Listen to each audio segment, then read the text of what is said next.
ho aminareo anie ny fahasoavana sy ny fiadanana avy amin'Andriamanitra ray sy Jesosy Kristy Tompo.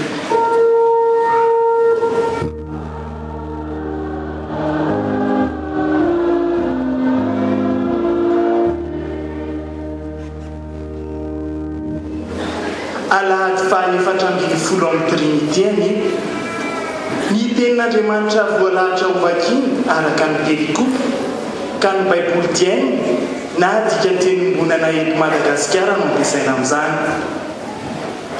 Fanekam-pihavanana taloha bokin'ny Samuela faharoa toko 10 raisina amin'ny 5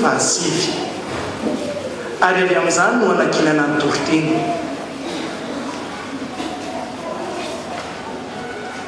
Rehefa hitan'ny Joaba fa sady teo anoloany no teo ivoany ny vavahady dia nifantona izay miaramila Israelita mendrika indrindra izy ka nandahatra azy teo anoloan'ny Sirianina.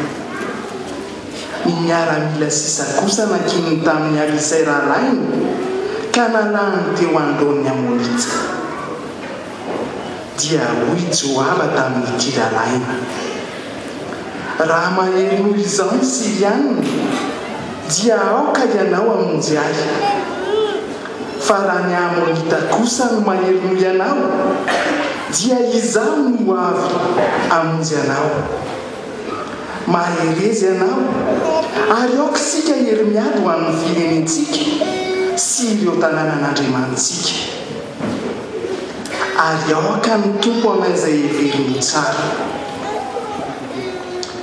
Nandroso iady amin'ny Sirianina ny Joaba sy ny tafiny ka vaky nandositra teo anoloan'ny Israelita ireo. Rehefa hitan'ny Amonita fa nandositra ny Sirianina dia mba nandositra teo anoloan'ny Abisai koa zareo ka nitsofoka tao an-tanàna. Ary nitsahatra nanafika ny Amonita i Joaba ka niverina ho an'i Jerosalema. Fa rehefa nahatsapa ny faharesena teo anoloan'ny Israelita ireto Siriana ireto dia nivory nitambatra. Nanira-koly ny Hadadezera mba hanetsika ny Siriana izay tany ampitan'ny Eufrata. Dia taonga tao elama ireo. Ary Sobaka filohan'ny tafika Hadadezera nitarika azy. Nambara tamin'i Davida zany koa namoro mitafika Israelita manontolo izy dia nitany Jordana ary tonga tany elama. Nitandahatra teo anoloan'i Davida ny Sirianina ka nandrafitra ady taminy. Vaky nandositra teo anoloan'ny Israelita ireo Sirianina ka nahafatesandry Davida olona tao an-kalesy 700 sy mpitaingy tsoavaly antokony 700. Noratrany koa Sobaka volotafika ka maty teo.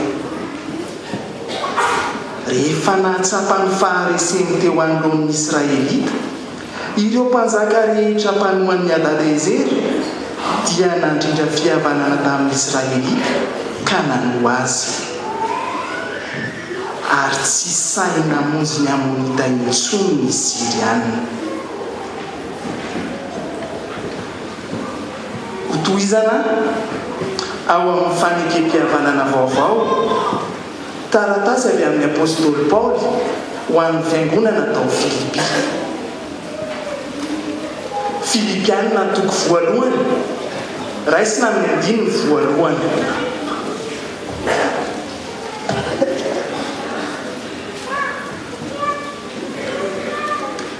Avy amiko Paoly ity taratasy ity.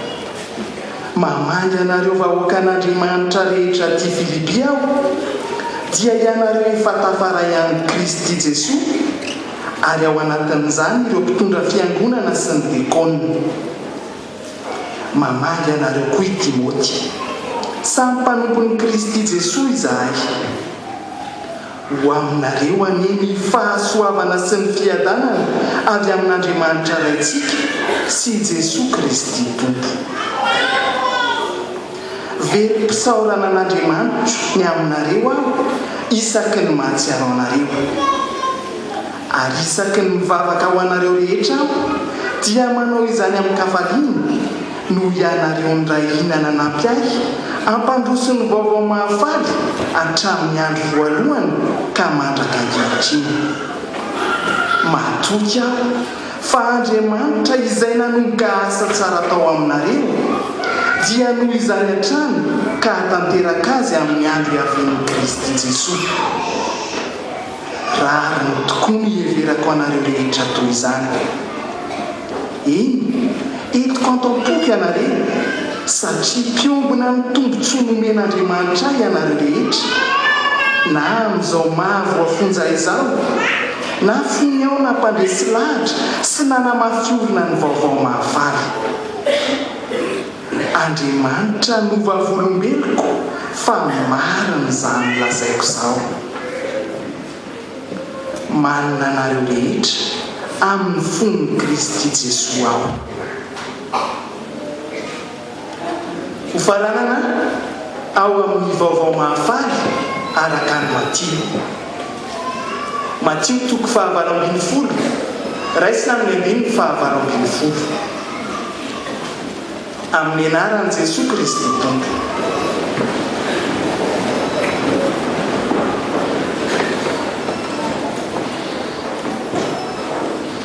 Lazaiko marina aminareo fa na inona no fehezinareo ety an-tany dia ho voafehy koa any an-danitra, ary na inona ho vahanareo ety an-tany dia ho voavaha koa any an-danitra. Lazaiko marina aminareo koa fa raha misy roa aminareo mifanaiky ety an-tany fa hangataka zavatra na inona mbavaka dia ho azony avy amin'ny raiko izay any an-danitra izany. Satria na aiza iangona androna telo amin'ny anarako dia eo afovoany aho. Masina itenin'ny Tompo.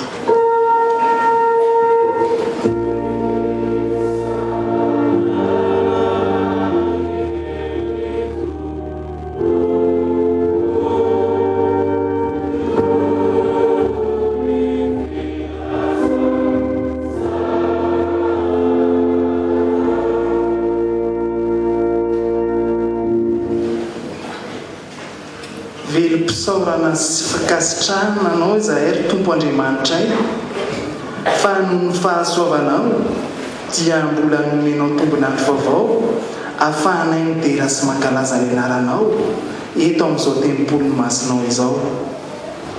Saotra ihany koa fa mbola nanokananao fotoana na makina sy menona ny teninao. Ankehitriny dia tariho amin'ny alalan'ny fanainao masina ny mpanomponao izay hitondra ny hafatrao mba hanambarana izay tianao ampitaina aminay, ka izahay dia hankatoy izay voalaza ary hampiatra izany amin'ny andro-pamanay manontolo. Amin'ny anaran'i Jesosy Kristy Tomponay ho anaovanay izany vavaka izany. Amen.